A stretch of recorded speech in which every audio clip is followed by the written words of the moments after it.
Agradecer a oportunidade de participar de um evento dessa escola que tem a marca do desembargador Prudente, alguém que é um parceiro da advocacia, alguém, professor Naline, nós o levamos ao nosso Congresso Nacional de Comissões de Meio Ambiente, e eu, na condição de presidente da Comissão de Meio Ambiente de São Paulo, sempre fiz questão de trazer esse diálogo com o Poder Judiciário, a participação do desembargador Prudente foi de tal forma brilhante, né, que um jovem chegava e falava: quem que é esse advogado aí? Eu falei: não, ainda não é, mas retornará. Né? Ele está temporariamente prestando serviço ao Estado, mas retornará oportunamente à defesa dos valores fundamentais sob o ponto de vista da sociedade. Mas quero aqui registrar o prazer de poder participar de um evento dessa envergadura, de uma escola que, sob sua administração, já nasce grande, já nasce com uma perspectiva nacional e internacional,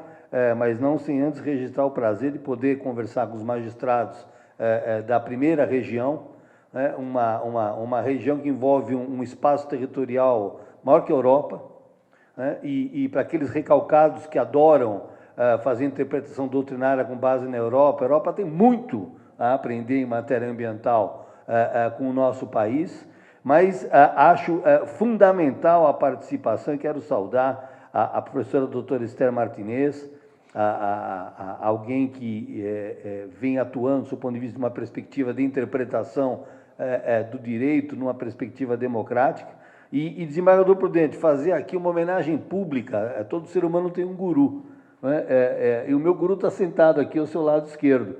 O desembargador Naline, além de ser uma referência para os paulistas, sobre todos os aspectos, sobre o aspecto da gestão que ele desenvolveu no Tribunal de Justiça de São Paulo, sobre a ótica de implementação concreta, que é disso que eu vou falar do direito ambiental, sempre dando mão forte para que o Tribunal de Justiça de São Paulo pudesse ter sua Câmara de Direito Ambiental. Agora temos duas câmaras de Direito Ambiental, mas, sem dúvida alguma, um exemplo didático do que significa a dignidade da pessoa humana. A gente, na academia, gosta muito de falar de teoria, mas tem um pouco de dificuldade de demonstrar, sob o ponto de vista concreto, o que significa alguém digno. E o desembargador Naline é alguém digno, é um ser humano que sempre está disposto a ajudar, sempre está disposto a compartilhar, enfim, é alguém, e posso falar isso, desembargador Prudente, com muita tranquilidade, que é raro nos dias de hoje, é alguém que a gente pode admirar. E, portanto, eu faço essa homenagem àquele que, enquanto desembargador, enquanto professor, enquanto doutrinador da ética, não só soube exercitar com maestria o tema sobre a ética teórica, é aquele que efetivamente, na vida real, desenvolve, exemplo do que faz o desembargador Prudente, as coisas como elas devem ser, sob o ponto de vista da disciplina de um Estado democrático de direito. E, portanto, agradecendo essa oportunidade, eu vou e pedir ao desembargador Prudente para que eu abordasse o tema do direito ambiental como direito fundamental da pessoa humana, exatamente no sentido de estabelecer, nesses 30 anos de direito ambiental constitucional, o que é o direito ambiental constitucional brasileiro. Portanto, dizer de um direito ambiental vinculado à pessoa humana é um pleonasmo, do ponto de vista do direito positivo em vigor. O direito ambiental, ele sofreu... eu, há muitos anos, atuo, não só na teoria, como advogado militante, nos conflitos de interesse que levam, aí sim, por parte da apreciação do Poder Judiciário, a matéria, e dizer da importância do Judiciário, porque é o Judiciário que criou o direito ambiental brasileiro, mas criou fruto desse conflito de interesse entre o legitimado ativo e o passivo. Eu, na condição de advogado, estou sempre daquele outro lado. As pessoas gostam muito de estabelecer um conflito entre o bem e o mal, para usar um filme, O Guerra nas Estrelas, entre os Cavaleiros Jedi e o Darth Vader, e o advogado tem a penosa missão de defender em juízo e fora dele o Darth Vader, demonstrar aos magistrados que as coisas não são bem assim. Desembargador Prudente, tem a clemência, desembargador Naline, calma, não precisa, tem um pouquinho de paciência antes de conceder a medida liminar, mas sempre dentro de uma perspectiva que vai apontar, e essa é a razão central da discussão teórica e prática do direito ambiental constitucional, o que é direito ambiental no Brasil, ponto 1. E segundo aspecto, o que é direito ambiental num Estado democrático de direito. E se falam muito, a gente vê, inclusive, muitos juízes falar, vemos Estado de Direito. Não, Estado de Direito, qualquer Estado pode ser. Nazismo foi Estado de Direito, fascismo foi Estado de Direito. É um conjunto de regras. O país, por ser um Estado democrático, pressupõe desde logo uma dialeticidade que vai apontar claramente, eu sei que teve uma palestra aqui, desembargador, quais são as regras do devido processo legal. O devido processo legal existe não porque tem as regrinhas, os incisos lá do artigo 5º. Existe porque toda e qualquer argumentação pressupõe o direito de defesa. Né? A gente está comemorando aqui os 70 anos de uma carta que é uma carta do pós-guerra, uma carta em que a Europa passou por um momento violentíssimo, onde uma série de temas são discutidos, e esse ano eu participei de muitos temas de discussão a respeito do que significa a Declaração Universal dos Direitos do Homem, mas, desembargador Nalini, desembargador presidente, minhas senhoras e senhores, se esquece um pouco do artigo 29 da Declaração, que trata de que todo ser humano tem deveres para com a comunidade e, no exercício dos seus direitos e liberdades, o ser humano está sujeito apenas às limitações determinadas pela lei. Então, por que eu estou destacando aquela que foi a regra que dá margem a um princípio que sempre existiu nas Constituições Federais, o da legalidade? Porque, principalmente em matéria ambiental, se adora inventar princípio, ainda que ele não exista, do ponto de vista normativo. Mas se é um princípio politicamente correto, né? Desde que a mídia apoia, desde que setores organizados apontem que tem uma valoração para o bem, é tudo certo. Né? E esse é um mal terrível, porque desconsiderar que um dos temas centrais da democracia é a legalidade é desconsiderar para quê e para quem um direito serve. Portanto, as senhoras e senhores perceberão que a minha breve exposição está toda ela centrada no princípio da legalidade. Ela está toda centrada no princípio da legalidade, que, claro, aponta princípios fundamentais, mas princípios fundamentais definidos pelo Constituinte, né? Não princípios inventados por esta ou por aquela doutrina, né? Por esta ou por aquela visão sequestrada por um conceito ideológico, e cada um tem o seu, mas sim por um pressuposto que, uma vez apontado no plano normativo, vai delimitar, sim, a atuação do Poder Judiciário, porque é isso que diz o artigo 93º da Constituição Federal.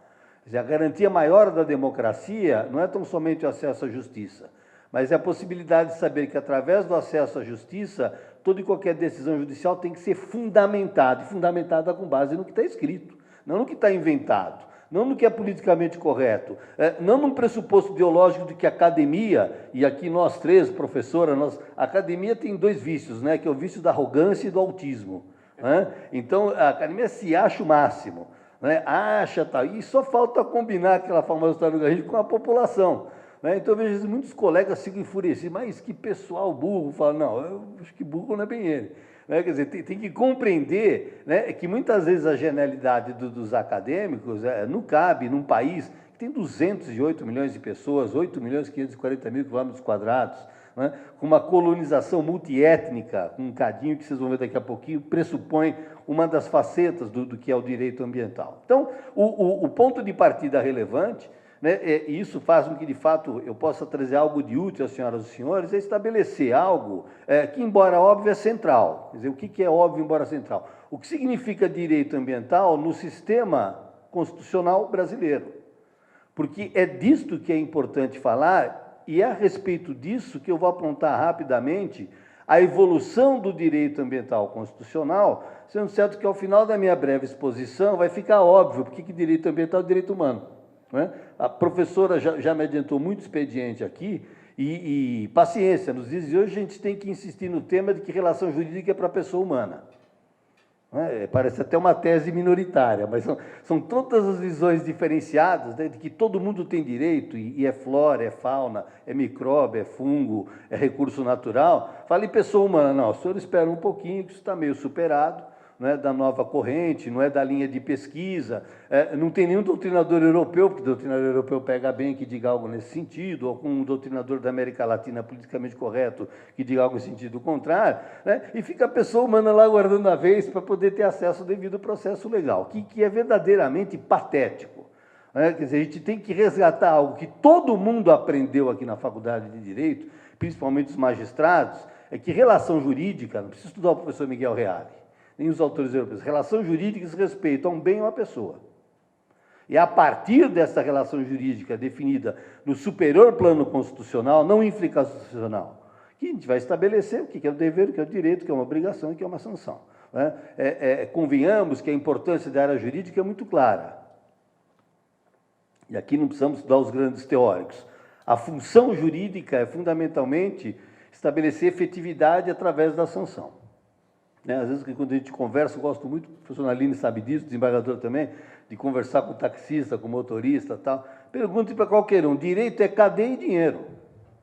Você não vai falar isso no primeiro ano da faculdade de Direito, quer dizer, o menino tranca a matéria, fala, olha, pai, já aprendi que é cadeia e dinheiro, não precisa de 5 anos, depois não precisa fazer concurso. Mas, fundamentalmente, direito sem sanção é um saboroso debate sociológico, antropológico, mas não tem nada a ver com a atuação, e muito menos a atuação do judiciário, e particularmente da Justiça Federal, que verificarão daqui a pouquíssimos minutos que tem tido, naturalmente, por força de sua competência, um protagonismo natural em matéria ambiental, por força do que significa o direito ambiental constitucional brasileiro, ou seja, essas especificidades que caracterizam o direito ambiental constitucional brasileiro. Então, dito isso, e estabelecendo o parâmetro da legalidade, qual que é o ponto de partida relevante? As senhoras e senhores verificarão que, para cada análise, eu vou apontar uma contrapartida no âmbito do que o Supremo Tribunal Federal vem decidindo. Porque aqui também tenho visto muito, às vezes se aponta a decisão dessa daquela corte, o que é excelente, porque é isso mesmo, mas na medida em que 95% do que interessa em matéria ambiental é constitucional, eu acho que é no mínimo prudente saber o que o Supremo pensa. Desembargador Naline e desembargador Prudente, todo dia, toda hora sabem disso. Às vezes concordam, às vezes discordam, mas não adianta fazer de conta que as decisões do Supremo não existam. Né? Porque muitas vezes aquela decisão do Supremo não atende a este ou aquele interesse de um grupo específico. Não atende paciência. Né? O que a gente tem que considerar é que se o cerne da relação jurídica ambiental foi todo ele criado a partir da Constituição Federal, no plano do direito positivo, é claro, é evidente, que o Supremo Tribunal Federal tem, nesses 30 anos, contribuído e contribuiu muito para explicar o que é direito ambiental constitucional. E, portanto, em que medida a matéria atua sob o ponto da perspectiva dos conflitos de interesse. E aí organiza aquilo que eu dizia às senhoras e senhores, que diz respeito à efetividade. Pois bem, o ponto de partida, e todos os magistrados sabem disso, ele está imediatamente articulado no artigo 225 da Constituição Federal. O que existe de interessante no artigo 225 da Constituição Federal, recentemente emendado, emenda 96 de 2017, incluiu um parágrafo 7º, e aqui um pequeno parênteses, né, aos 30 anos de Constituição Federal temos 99 emendas. Né? E desembargador Prudente, eu achei até interessante, o jornal Estado de São Paulo fez uma entrevista com o ex-ministro Eros Grau. Ele falou, olha, o que o senhor acha? O que o senhor gostaria de ver continuado? Ele falou, olha, eu gostaria que os juízes aplicassem a lei. Eu falei, pô, o ministro do Supremo dizer isso aí tem alguma coisa errada, né? Do seu ponto de vista do dia a dia da atividade jurisdicional e do exercício da profissão. Mas lembrei disso porque quando nós falamos do artigo 225 da Constituição Federal, em primeiro lugar, historicamente, é o primeiro momento que o termo meio ambiente aparece no campo constitucional. Né? Então, o que tem que ficar muito claro é que, em que pese os tratados, em que pese as convenções, em que pese a história, em que pese a antropologia, em que pese a sociologia, no campo do direito positivo, nós temos 2 momentos em matéria ambiental, né? Que nem a história da civilização, é a C e DC. É antes da Constituição e depois da Constituição. Né? Então, pretender estabelecer, sob a ótica normativa, um direito ambiental dissociado dessa ideia, é não entender, não compreender como é que se articula a interpretação normativa numa democracia, que ratifico. Democracia se estabelece através do cumprimento de uma norma estabelecida no âmbito de uma constituinte, mas, enfim, de um sistema normativo perfeitamente organizado. Pois bem, então, estabelecida essa ideia, primeiro ponto. O que é direito ambiental brasileiro? É o que a Constituição Federal diz ser. Então, aqui, pouparei as senhoras e senhores a respeito de diferentes doutrinas, critérios e visões a respeito do tema. E disse, vou fazer uma palestra de direito positivo, não estou desarticulando visões outras. Né? Sei que o direito é um produto cultural. né? Sei que o direito pressupõe interpretação para cada caso, para cada circunstância, para cada forma de vida, mas dizia, vou fazer uma pequena fala, uma pequena palestra, articulando que é direito ambiental brasileiro, fruto da sua especificação indicada por força do 5º segundo. Ou seja, estabeleceu que relação jurídica significa estabelecer o que alguém pode ou não pode fazer em matéria ambiental no Brasil. Famoso artigo 5º segundo da Constituição Federal. Né? A gente, como advogados, desembargadores e magistrados, a gente tem até uma brincadeira no dia a dia do enfrentamento dos conflitos de interesse ambientais, o Ministério Público, que eu louvo muito, de gente muito competente, de gente de excelente qualidade técnica, mas tem usado um recurso, né, no sentido de estabelecer uma recomendação. Né? Então, às vezes aparece lá o empreendedor, olha, recebi uma recomendação, o que eu faço? Né? É claro, a gente como advogado fala, muito grave. Né? O senhor se acautele, o senhor compre mantimentos, né, avise sua família, você não vai falar, fala, recomendação, ele recomendou, tal. Fala, o que eu respondo? Recomende um bom fim de semana para o senhor, para a sua família, etc. Quer dizer, tem a mesma força normativa na recomendação do MP, tendo aquela de dizer bom dia a todos, né, que é uma norma sociológica, uma norma cultural, mas, só do ponto de vista da legalidade, o que acontece se eu não disser bom dia? Bom, eu sou um sujeito mal educado. Né? O que acontece se eu não responder uma recomendação? Nada. É claro que quando vem alguém apavorado, é porque tem culpa no cartório. Isso é outra conversa. Estou aqui para discutir prática forense. Mas o que eu estou comentando é que a legalidade que diz o que você deve e não deve fazer, o que você pode e não pode fazer. E a legalidade é articulada no plano jurídico constitucional de uma maneira absoluta. Não é? Sempre digo que essa infinidade de normas infraconstitucionais tem sido mais do mesmo. Não serve para absolutamente nada. O desembargador Nalini uma vez me contou quantas ações diretas de inconstitucionalidade ele julgava, uma enormidade. Quer dizer, o legislador, para mostrar serviço, inventa coisas que ou são óbvias ou não existem. Sabe, as senhoras e os senhores, que uma das emendas mais conhecidas do artigo 6 sexto é o direito à felicidade. Quer dizer, pasmem, e temos aqui uma professora da Espanha, da Península Ibérica, quer dizer, no dia que ela passar, fiquem tranquilos, porque todos seremos felizes. Na verdade, dificuldade. E quem tiver um problema, contrata o advogado, ele, mediante liminar, vai assegurar a sua felicidade. Então, brigou com a esposa, brigou em casa, tem dificuldade, o cliente não paga, seus problemas acabaram. Parece aquele personagem de Obrigações.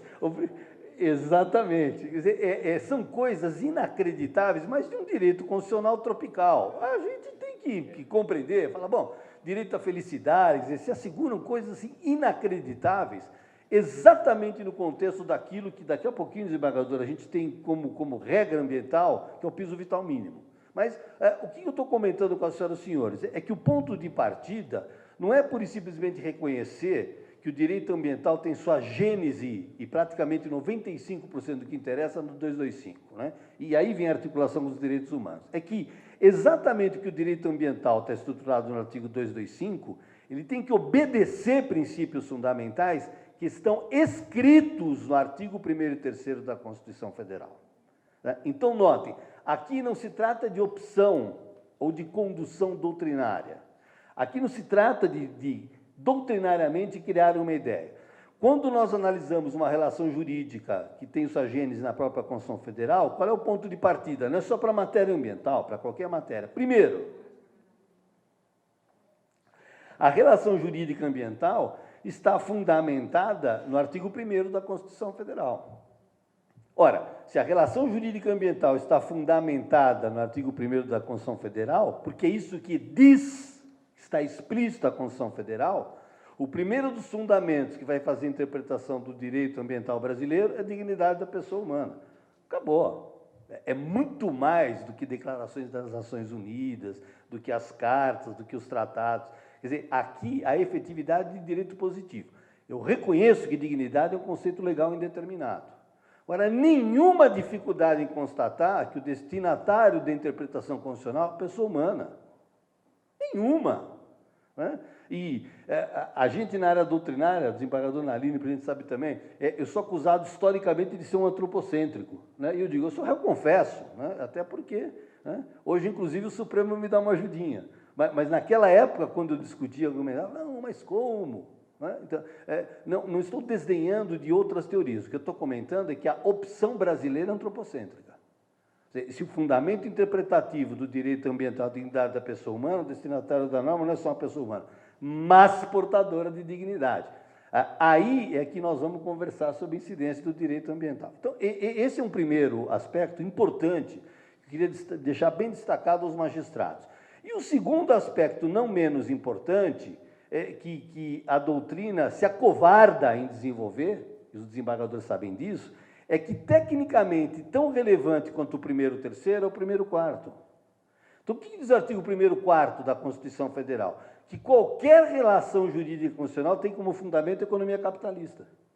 Todas, quase, 100%. Quer dizer, quando o Estado brasileiro adota os valores sociais da livre iniciativa, isso está escrito no artigo 1º e 4º, eu não preciso estudar o 170. Daqui a pouquinho o 170 vai, inclusive, dizer especificidade, mas se fala muito em dignidade da pessoa humana, mas tem que se entender que o sistema normativo brasileiro pressupõe relação jurídica voltada à dignidade da pessoa humana numa economia de lucro. Por isso que tem litígio. Não tem erro. Quer dizer, a lógica do empreendedor é ter lucro. E todos os magistrados sabem disso. Quer dizer, todos os empreendedores falam, olha, desembargador, eu sou sustentável, o termo que pega bem. Ninguém sabe o que é, mas pega bem. Né? Se é sustentável, eu sou do bem, eu não quero lesar ninguém, então, senhor, por favor, clemência, não dê aquela liminar. Você não vai discutir o relatório Brundtland com o empreendedor, mas você fala isso, que não vão te prender, não vão dizer nada em sentido contrário. Né? Quando, na realidade, o empreendedor tem que dizer o seguinte, eu sou empreendedor, eu viso o lucro na forma da lei. Não é pecado, não tem dificuldade. Agora, o que significa o sistema liberal? Porque é liberal a Constituição, se fala muito de neoliberalismo, não precisa discutir o consenso de Washington na Constituição Federal. O que eu estou comentando aqui é que a opção brasileira qual é? Economia capitalista. Portanto, todas as relações jurídicas, inclusive nelas incluídas as que usam bens ambientais, visam o lucro. Se o Estado e os legitimados ativos não atuarem, vai haver uma desgraceira geral. Então, eu não estou aqui afirmando que o fato de ser uma economia liberal, o empreendedor pode tudo. Muito pelo contrário. O que eu estou comentando aqui é que uma opção quase que keynesiana adotada pelo sistema constitucional tem, através do direito constitucional, o quê? Um fluxo de controle. É graças ao direito ambiental que a gente controla a economia capitalista no país. É por isso que tem as lides, por isso que tem os conflitos de interesse. Então, vejam, eu ainda não disse o que é o direito ambiental, nem que o Supremo veio acolher como entendimento de direito ambiental, mas o que eu estou afirmando? Se a relação jurídica ambiental tem seu nascedor na Constituição, ela tem que estar fundamentada na dignidade da pessoa humana e nos valores sociais do trabalho e da livre iniciativa. Portanto, isto está posto, isso está explicitado. Isto está em vigor há 30 anos. Então, não adianta fazer de conta que por esta ou aquela visão, por este ou por aquele futuro presidente, isso aqui vai mudar. Só com um golpe de Estado. Só com um golpe de Estado. Então, qual é a opção brasileira? Um sistema voltado à dignidade da pessoa humana, inequivocamente influenciado pela Carta Europeia do Pós-Guerra, onde coloca a pessoa no centro das atenções, mas não está falando, olha aí, nós vamos fazer que nem a economia da Albânia, sei lá, porque não tem mais nenhum país que não seja hoje de livre mercado. Não é? Até a China do Mao Tse-tung, que a gente na juventude discutia, é a segunda economia do mundo e está brigando, sob o ponto de vista do controle do mercado. Então, primeiro pressuposto, o direito ambiental, sempre e necessariamente, ainda não disse do que se trata, desembargador, mas independente do que possa vir a ser direito ambiental, ele é fundamentado na economia capitalista e na dignidade da pessoa humana. E, portanto, vetor interpretativo para a fundamentação de qualquer decisão. Né? Se dá ou não dá certo, dependendo do advogado mais ou menos habilidoso, que saiba ou não usar embargos de declaração e que saiba ou não pré-questionar a matéria desde o início. Estou comentando é que, desde logo, para começo de conversa, a matéria vem claramente consignada no artigo 1º da Constituição Federal. Mas há um segundo ponto, e esse, desembargadores, senhoras e senhores, é um ponto brasileiro, porque é típico da nossa Constituição, é que o direito ambiental constitucional não só se fundamenta na dignidade da pessoa humana numa economia capitalista, mas também é princípio fundamental explicitado o conteúdo do artigo 3º. E o artigo 3º é um artigo pouco desenvolvido pela doutrina, muito embora seja tão importante quanto o artigo 1º. Porque o que estabelece o artigo 3º da Constituição Federal? Em primeiro lugar, que nós vamos discutir um direito ambiental constitucional com esta fundamentação num Estado real que, em primeiro lugar, ainda não é desenvolvido. Por isso que tem artigo 3º e 2º, é o objetivo garantir o desenvolvimento nacional. Mas mais interessante e importante que isso, e daí a relevância da existência de tribunais regionais, de tribunais de justiça e até de um STJ que visa compatibilizar a interpretação uniforme de lei federal, né? Que é o artigo 3º, inciso 3º, quando diz: o direito ambiental brasileiro tem que atender, porque é matéria constitucional, o objetivo contido no artigo 3º, que aponta à erradicação da pobreza. Então, notem, essa mania de querer comparar recurso natural ou meio ambiente cultural brasileiro com outros países que não tem nada a ver com o Brasil. Porque o Brasil não é pobre, ele é a nona economia do mundo, mas ele tem uma profunda desigualdade de distribuição de renda. Daí o legislador constituinte tem incluindo a pobreza no artigo 3º. Percebam, ao incluir no artigo 3º a erradicação da pobreza, o constituinte nos condena à pobreza, né? Podia colocar na DCT, né?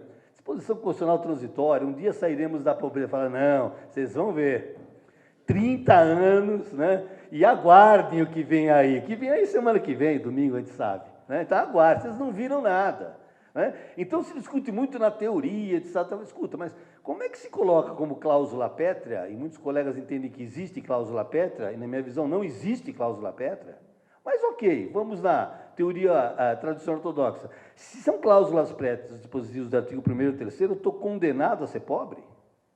Mas o que isso é interessante no plano ambiental? É que cada espaço territorial onde há o conflito ambiental, é claro que é uma percepção diferente.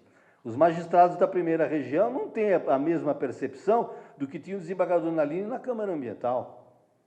O desembargador Naline participou do julgado que eu fui advogado das torcidas uniformizadas de futebol, que eu entrei com uma ação para impedir 72 torcidas organizadas de atuar, né? Porque futebol é bem cultural. E é a minha luta de distribuir na vara ambiental, né? Lá com a dona Judite, do protocolo, porque não vou discutir hermenêutica com a mulher do Portugal, falar, meu filho, estou aqui há 50 anos, isso aí é direito público. Eu falo, não, note que o direito... Ela fala, fica um pouquinho de lado aqui, deixa rolar, filha. Então, eu vou discutir lá. Então, foi uma briga, foi para privado, o desembargador Naline era presidente. Até a Câmara Ambiental admitir e julgar procedente. Procedente, né? Está tramitando até hoje, viu, desembargador? Só vai, só aposentou, tá, uma coisa continua. Mas notem, é um caso, é um leading case, né, de direito ambiental com o meio ambiente cultural, né, com coisa julgada, estamos na fase de execução, porque se reconhece, em primeiro lugar, a necessidade do Estado atuar em face de um bem que não é flora, fauna, clima. Aliás, é um valor que já foi a grandeza do país, que foi o futebol. Hoje não é mais, mas já foi, a gente tem a memória histórica. Então, percebam, a concepção constitucional do direito ambiental brasileiro, não europeu, não norte-americano, qual é? É de que a gente tem que enfrentar o tema à luz de um país real, que tem que erradicar a pobreza e que tem que reduzir desigualdade social e regional. Ora, portanto, cada caso é um caso. Uma coisa é discutir aqui com a primeira região, outra coisa é na segunda, outra coisa é lá em São Paulo. Então, cada caso, e é natural que cada um dos magistrados tenha uma percepção, do seu ponto de vista da lide, diante da circunstância concreta que vai enfrentar. Muito bem. Então, fixados esses dois primeiros parâmetros, o que eu estou comentando com as senhoras e senhores? É que o direito ambiental constitucional tem um enquadramento e, portanto, um critério de interpretação que vincula o magistrado, não só em face do artigo 1º, como do artigo 3º. Reconheço que discutir o que é desenvolvimento nacional é uma questão cultural. O que é ser mais, o que é ser menos desenvolvido. Mas tem que ser, se é conceito legal indeterminado, o magistrado tem que se posicionar. Qualquer advogado habilidoso, se não posicionar, entra em embargos. Eu reconheço, os magistrados ficam bravos com embargos, mas é direito da parte. Não é falar, a senhora falou que é isso do que se trata, a senhora falou isso do que se poderia esclarecer o conteúdo. Eles viam um esclarecimento de 100 folhas, fala, pô, faz um mestrado. 100 folhas está pronto, né? Um doutorado, fala, precisa, fala, diz, não é, eu vou depois para as instâncias superiores e vou articular a matéria. Pois bem, então, estes são os dois pontos de partidas, os dois pontos de partida que eu comentava com as senhoras, que reconhecem o quê? Que a Constituição Federal incorpora totalmente a perspectiva do direito ambiental como um direito humano, até porque isso não é novidade alguma. Qualquer matéria constitucional pressupõe a articulação de um direito humano, por força do primeiro ou terceiro. Então, estamos falando de direito posto, de direito positivo, de direito articulado no plano do que a gente já conseguiu. Pois bem, segundo ponto relevante que eu quero destacar com as senhoras e senhores e com os magistrados, procurando ser o mais breve possível. Dentro dessa interpretação, o que é matéria ambiental? Comentava. Ora, matéria ambiental é o que o sistema constitucional diz ser. Portanto, quando o artigo 225 estabelece a existência de um direito ao meio ambiente ecologicamente equilibrado, a Constituição jamais estabeleceu conteúdo no plano constitucional do que é meio ambiente. Estabelece mesmo.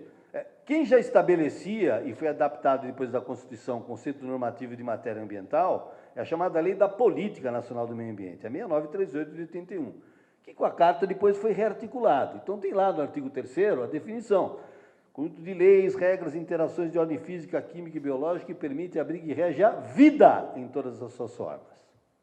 Portanto, até na graduação, desembargador, quando a gente aponta o que estuda a matéria ambiental, tutela jurídica da vida na forma da Constituição Federal. Então, tudo que tem vida é objeto do direito ambiental? É.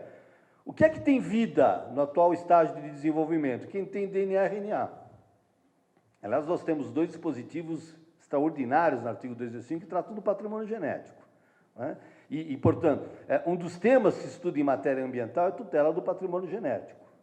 Né? Através do projeto Genoma, do projeto Proteoma. Né? Nós sabemos, portanto, que o conceito de raça é cultural, é superado. Não existe raça no estágio atual do desenvolvimento. Né? Isto, sim, está superado por critério pericial. Mas comentava, se é esta a visão da Constituição Federal, o que é a relação jurídica ambiental? Né? E aí a Constituição Federal define o que é relação jurídica ambiental. E, portanto, primeiro, se a Constituição define o que é relação jurídica ambiental, todo e qualquer critério infraconstitucional que estabeleça algo igual em sentido contrário não vale nada. Nasce morto. Daí reclamam que tem ADI. Ué, mas você faz uma lei que nasce morta? Então tem que ir lá para o Supremo, tem que ir para o Tribunal de Justiça no caso local, para nomear um relator. Né? Eu costumo dizer que é quase que um critério, quase que uma norma ISO, ADI, né? De qualidade. Fala, olha, essa lei é como salsicha. Essa aqui passou pelos critérios de produção, essa não, só falta ter uma publicidade e fala, colega, essa eu recomendo, lei tal, aprovada pela ADI número tal. Então, a democracia tropical, através da ADI e ADC, trouxeram uma situação, e aí culpa o judiciário, no seguinte sentido: segurança jurídica só através de ADI ou ADC. Quem garante a interpretação de uma lei? Às vezes vem, o senhor garante, o senhor fala, eu não. Pergunta para o desembargador Prudente e torce para transitar julgado lá para o desembargador Naline. Porque hoje se discute até execução provisória. Então, qual é a garantia que você dá para o empreendedor? O empreendedor não empreende, óbvio. Empreende depois dá tudo errado, ele espera para ver o que vai acontecer. Né? Você fala muito de garantia jurídica. Garantia jurídica tem nome, é coisa julgada, definida em grau soberano. Depois de 2 anos que passa a rescisória, aí fala, o senhor pode ir firme. Então, vejam, esta é a realidade de aplicação do direito constitucional, claramente definida e tipificada no artigo 5º e 36 da Constituição Federal. Né? Pois bem, o que diz o artigo 225? Que a relação jurídica ambiental envolve o quê? Os bens que ela, a Constituição Federal, reputa essenciais à sadia qualidade de vida. Está definido no plano constitucional o que é a relação jurídica ambiental. Né? E aqui 2 aspectos interessantes que eu vou abordar com as senhoras e os senhores no plano da forma que o Supremo Tribunal Federal entendeu esta expressão. Primeira delas, quando a Constituição reconhece que a relação jurídica ambiental envolve um bem chamado bem essencial à sadia qualidade de vida. Portanto, a Constituição Federal, o que ela fez? Ela criou um bem.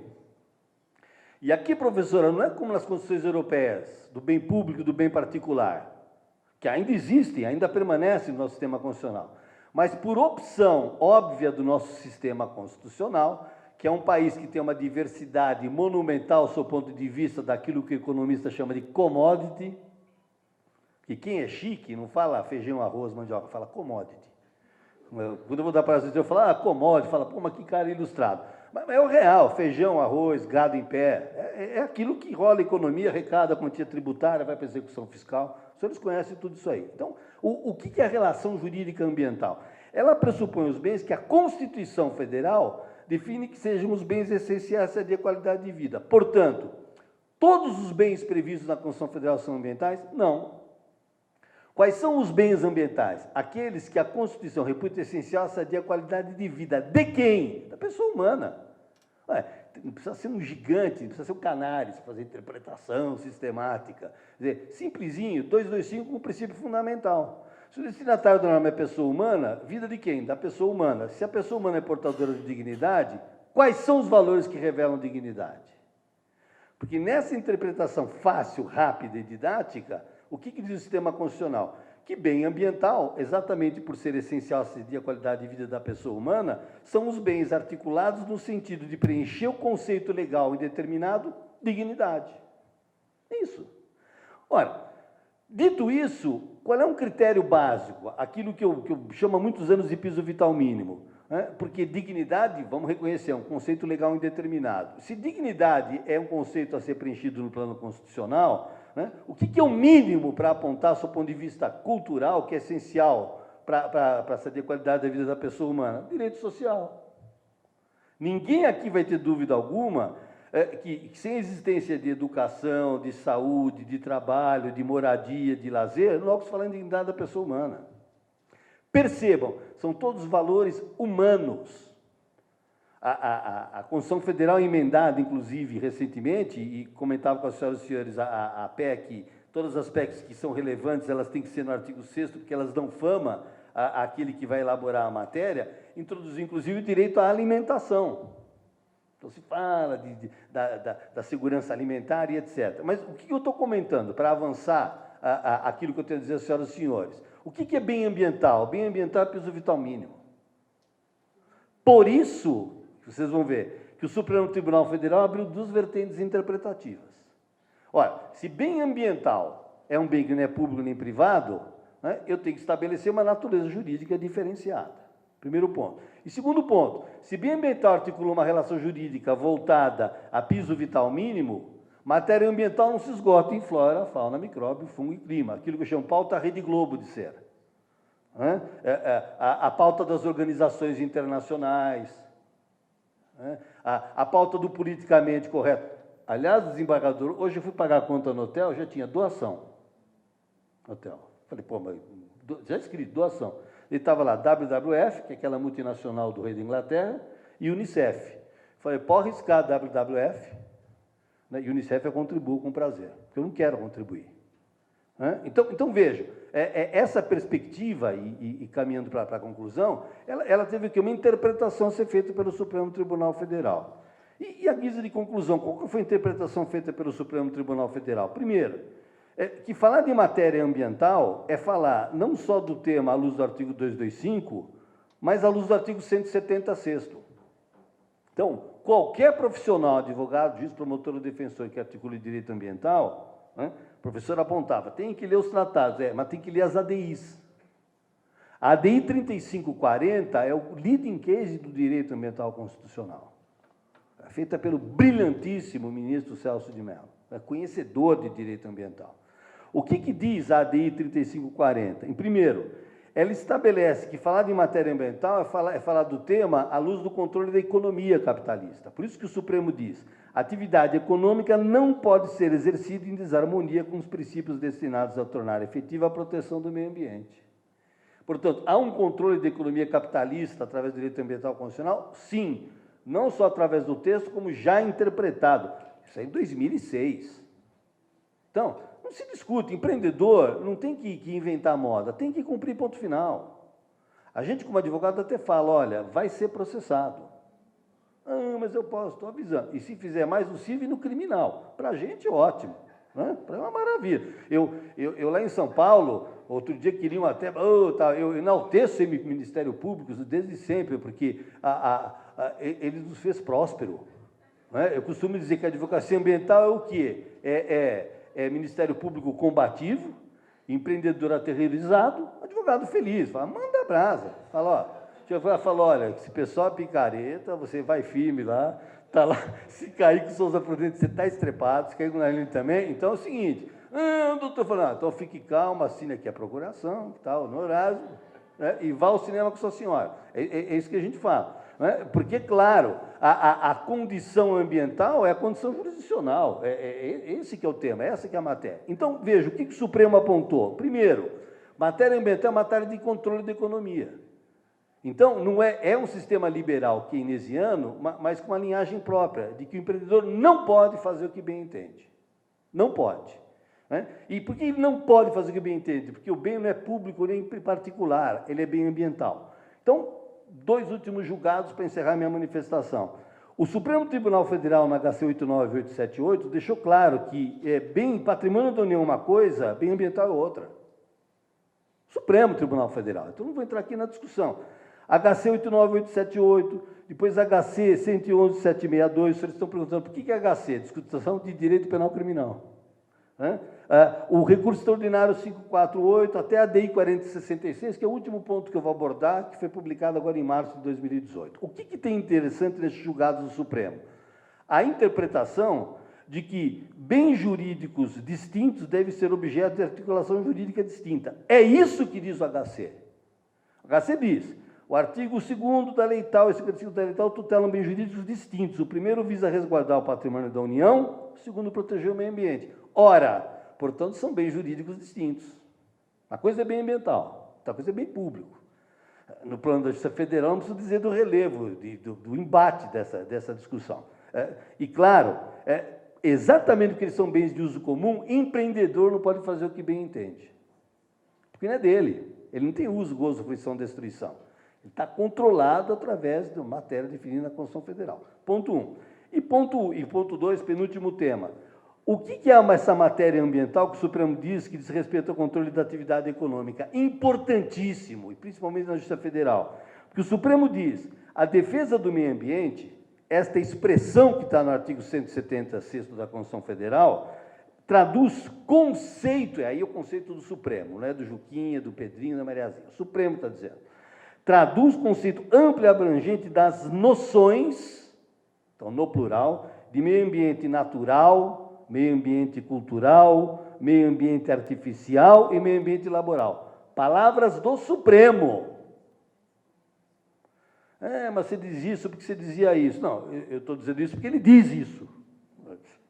Ué, se deu certo o que eu falava, sorte minha. Os que me criticavam falam, bom, pelo menos eu tenho uns senhores e algumas senhoras lá que me dão apoio lá no Supremo Tribunal Federal, que estão dizendo que aquilo que eu digo desde o ano 2000 não é nenhum contrassenso. O que tem de interessante? Aqui, matéria ambiental não se esgota na tutela do recurso natural. E os princípios do direito ambiental constitucional não se aplicam tão somente a recurso natural. Flora, fauna, solo, subsolo, água. Mas eles se aplicam necessariamente à cultura, e, portanto, cultura vai desde telenovela, passando pelo controle dos museus.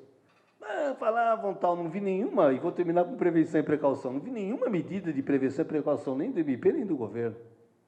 Nenhuma! 30 anos de Constituição Federal. E mais, quando diz que as cidades e a saúde são objeto de articulação ambiental. Saúde da pessoa humana. Então, vejam, para o Supremo Tribunal Federal, há quanto tempo a matéria é delimitada nesse sentido? Pelo menos desde 2006. Então, aqui, concluindo. Olha, se a matéria ambiental pressupõe essa vastidão de interpretação, compete a caso concreto, judiciário, enfrentar o tema sob a ótica da causa de pedido e do pedido. Então, não há um único direito ambiental, né? Doutor Nalini e doutor Prudente estão cansados de ver isso. Sempre que a gente tiver convidado para discutir direito ambiental, sempre tem no cartaz uma arara, uma água, uma árvore. Sempre, para poder inovar arara. Né? Não dá para botar um muro pichado? Daí o cara olha e fala, pô, diz que é da área, diz que é livre docente. Né? Fala, é ambiental, doutor. Daí você tem que explicar. Fala, olha, sabe, memi, comigo, teti, contigo. Fala, não é o que diz a Constituição, é mais amplo. Aí fica meio contrariado, fala, pô, mas não chamei. Daí você acaba dando uma palestra de flora e fauna, fala da relação familiar com o semovente, e fica todo mundo feliz. Não tem problema algum. O direito ambiental constitucional não é só isso. É petróleo, é sol, isso, é água. Agora, é saúde. É o país que vive no esgoto, 50% do país, por todos os governos passaram. Cadê a pauta dos presidentes sobre saneamento? Não vai mudar nada, a não ser com a ação civil pública que os senhores vão julgar. Então, primeiro aspecto, que claramente define a questão. Esse direito ambiental, que envolve o meio ambiente natural, artificial, cultural e do trabalho, tem sim, como disse muito bem o desembargador no início da sua fala, observar os princípios fundamentais, lembrando que o Supremo Tribunal Federal definiu o tema da prevenção e precaução. Que é importante eu deixar claro aqui. Então, está definido. Né? Aliás, o Supremo disse algo que até hoje eu digo, não existe precaução, existe prevenção. Mas o que o Supremo Tribunal Federal decidiu no recurso extraordinário 627189 de junho de 2016? Supremo, palavra Supremo, o princípio da precaução, critério de gestão de risco a ser aplicado sempre que existirem incertezas científicas sobre a possibilidade de um produto, evento ou serviço desequilibrar o meio ambiente ou atingir a saúde dos cidadãos e, portanto, esta é a concepção do Supremo. É uma concepção que não envolve direito, e sim administração de empresa, que é de gestão de risco, e a ideia está muito clara, e é uma concepção que, na linha do que o desembargador Prudente apontava, inclui, inclusive, evento. A gente corre o risco aqui de ter impugnado a minha fala aqui, porque o senhor fez estudo prévio de impacto ambiental antes de fazer evento, né? De repente passa o fiscal aqui e fala, juiz, não quero saber. Mandaram fazer autuação aqui, está todo mundo... O serviço público é muito cioso. Então, ele não quer saber o que é o que não é, porque evento está escrito. Então, lá na OAB, eu falo, pô, agora nós temos que pedir estudo prévio de impacto ambiental para fazer um congresso, para fazer uma parada. É o Supremo que disse isso aqui. É o Supremo. Mas o que eu quero deixar como penúltimo tema aqui é que quando o Supremo define, portanto, está definido o que é prevenção, veja o que ele diz. Analise o risco, avalie os custos das medidas de prevenção. Então, para explicar o que é precaução, o Supremo falou, precaução é prevenção, tá? Eu sei. Isso aí o povo sabe. Melhor prevenir que remediar. Não, mas tem um estudo, tal. Não é desembargador. Não, tem que estudar a teoria do risco. Pergunta para o dono da padaria lá em Ceilândia o que é a teoria do risco. É um porrete que ele tem lá como matéria de seguro. Aguardo aqui. Deixa o cara vir. Então, estas coisas reais que a gente do mundo jurídico e da academia tem que prestar atenção. O pessoal é inteligente, esperto, sabe do que se trata. Ah, mas o senhor estudou o Richbeck? Não, mas eu fabrico pão há 30 anos. Então, esse é um ponto. Quando o Supremo define o que é matéria de prevenção, e isso é que é grave, o desembargador Nalini foi secretário de Educação, sabe? Porque o Supremo diz que são ações necessárias que competem ao poder público. Ora, se ela compete ao poder público, pressupõe novas regras a serem exigidas no estudo prévio de impacto ambiental. Então, para quem reclamava do estudo prévio de impacto ambiental, não viram nada. Porque se já tinha dificuldade, agora a dificuldade é com um plus. Então, todos os empreendedores, pelo menos os que têm advocacia organizada, sabem disso, estão tendo que se preparar. Né? Agora, o Estado sabe disso? A União, Estado e Município?